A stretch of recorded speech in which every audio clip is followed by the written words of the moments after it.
नमो नमः। ए विज्ञान चैनल पर आप सभी का स्वागत है। और आज का हमारा बिंदु है सर्वनाम शब्द रूप, जिसमें यत, अस्मत्, युष्मत् शब्द रूपों का हम अध्ययन करेंगे। तो आइए चलते हैं अपनी कक्षा की ओर। सर्वनाम शब्द रूपों में आज है पुल्लिंग का यत शब्द। यत का अर्थ होता है जो। इसके रूप पुल्लिंग, स्त्रीलिंग, नपुंसकलिंग में अलग अलग बनते हैं। आइए पुल्लिंग में देखते हैं कैसे बनते हैं। यह, यौ, ये, यम, यौ, यान, येन, याभ्याम, यई, यस्मै, याभ्याम, येभ्यः, यस्मात्, याभ्याम, येभ्यः, यस्य, ययो, येषाम्, यस्मिन्, ययो, येषुः। में रूप बनते हैं या, ये, यह, याम, ये, यह, यया, याभ्याम, याभिः, यस्यै, याभ्याम, याभ्यः, यस्याः, याभ्याम, याभ्यः, यस्याः, ययो, यासाम्, यस्याम, ययो, यासु। नपुंसकलिंग में यत, ये, यानि, यत, ये, यानि, येन, याभ्याम, येई, यस्मै, याभ्याम, येभ्यः, यस्मात्, याभ्याम, येभ्यः, यस्य, ययो, येषाम्, यस्मिन्, ययो, येषु। ये यत शब्द हैं जो तीनों लिंगों में यहाँ पर दिए गए हैं, पुल्लिंग, स्त्रीलिंग, नपुंसकलिंग में।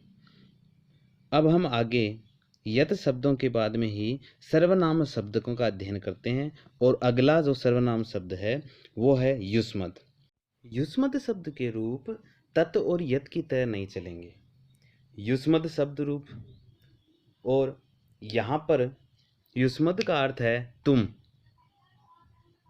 और युष्मत् के जो रूप हैं वो पुल्लिंग, स्त्रीलिंग, नपुंसकलिंग तीनों लिंगों में समान चलते हैं। कोई परिवर्तन नहीं होता है इसमें, क्योंकि तुम पुल्लिंग, स्त्रीलिंग, नपुंसकलिंग तीनों के लिए एक जैसा ही होता है, तुम ही रहता है।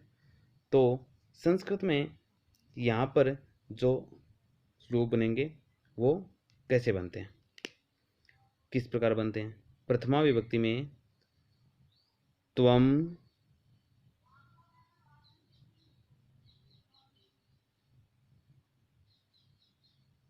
युवाम, यूयम।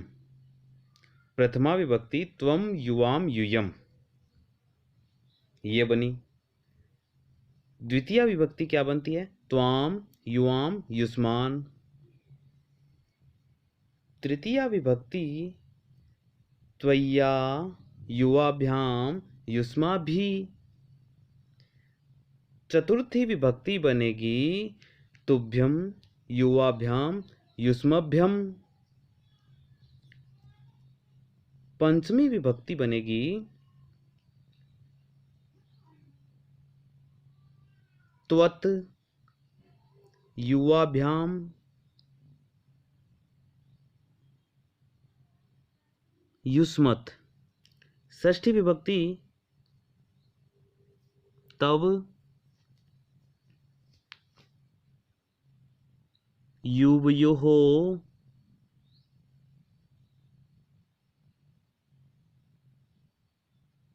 युष्माकम। सप्तमी विभक्ति त्वयि, युवयोः, युवयोः।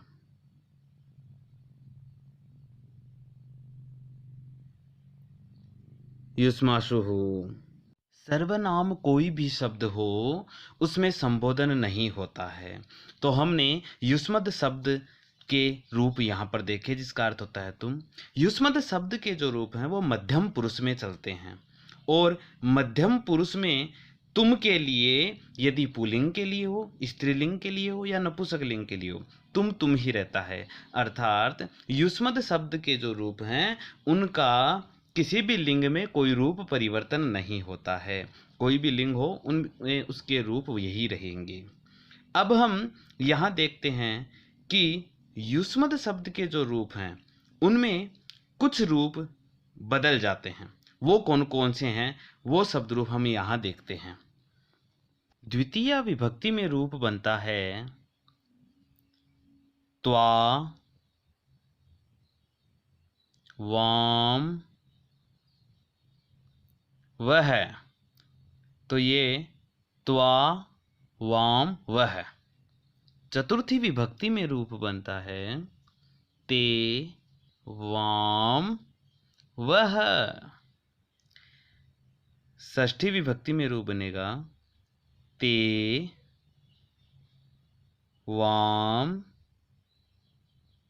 वह। ये इनके दो दो रूप बन जाते हैं।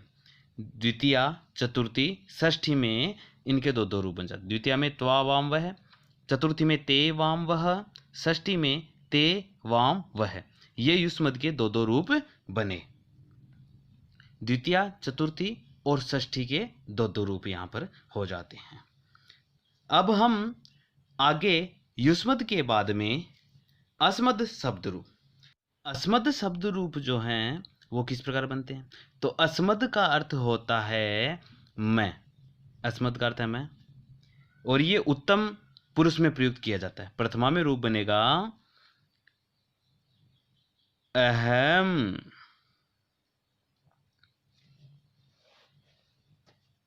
आवाम, वयम। द्वितीय विभक्ति में माम,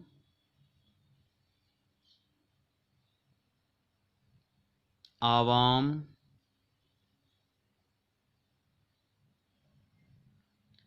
अस्मान। तो अहम, आवाम, वयम। द्वितीय में माम, आवाम, अस्मान। द्वितीय में ही दूसरा रूप बनता है मा, नौ, नह। आगे तृतीया विभक्ति। तृतीया विभक्ति में एक वचन में रूप बनेगा मया,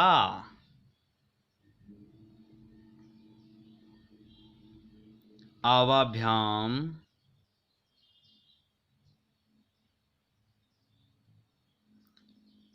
अस्माभिः। आगे फिर चतुर्थी विभक्ति जो है उसमें दो दो रूप ही बनेंगे। और वो किस प्रकार बनते हैं? चतुर्थी विभक्ति में मह्यम, आवाभ्याम, अस्मभ्यम। और दूसरे रूप बनते हैं मे, नौ, नह। इसके बाद में पंचमी विभक्ति के रूप। पंचमी विभक्ति में मत, आवाभ्याम, अस्मत् रूप बनते हैं। षष्ठी विभक्ति में मम, आवयोः, अस्माकम। और इसके दूसरे रूप में नौ, नह बनते हैं। इसके बाद में सप्तमी विभक्ति में रूप बनते हैं मई, आवयो, अस्मासु। ये अस्मद् शब्द रूप हुए। अब तो शब्द रूपों में हमने पढ़ा अहम, आवाम, वयम, माम, आवाम, अस्मान, मय्या, आवाभ्याम, अस्माभिः, मह्यम, आवाभ्याम, अस्मभ्यम, मत, आवाभ्याम, अस्मत्, मम, आवयो, अस्माकम, मयि, आवयो, अस्मासु। और द्वितीया, चतुर्थी, पंचमी, षष्ठी में हमने दो दो रूप पढ़े मा, नौ, नह, मे, नौ, नह, मे, नौ, नह। ये हमने युष्मद् शब्द रूप और अस्मद् शब्द रूप पढ़े। अस्मद् शब्द रूप उत्तम पुरुष में प्रयुक्त होता है, इनका अध्ययन हमने किया। ये दोनों ही सर्वनाम शब्द रूप हैं जो युष्मद् शब्द रूप मध्यम पुरुष में, अस्मद् शब्द रूप उत्तम पुरुष में प्रयुक्त होते हैं।